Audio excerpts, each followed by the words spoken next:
Bödének. Böde viszi el Litauszki mellett. Szabadrugás kifelé mutatja a játékvezető. Böde viszont mutatja, hogy csúnya dolog történt vele. Húha!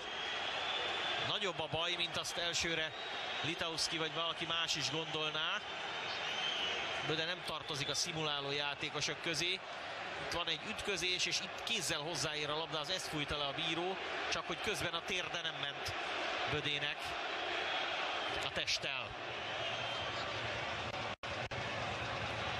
Azért egy ilyen mérkőzésen le nem kéreckedik Böde Dániel, csak akkor, ha tényleg nagyon-nagyon komoly lenne a baj. Itt érdemes figyelni a lábát. Rosszul lépett, és még Litauszki el is találta talán. Minden esetre Böde már rendben van. És ha minden igaz, akkor újpesti szabadrúgással folytatódik a játék.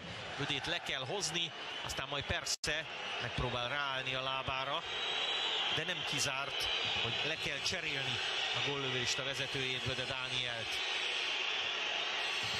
Remélem földes és nem véres ott a Sipcsont védője. Minden esetre az biztos, hogy Böde a saját lábán lejönni nem tud, ballábon szögdécselve, ugrálva hagyja el a pályát. Két segítséggel. Csei Páncs kettős talán meggyógyul.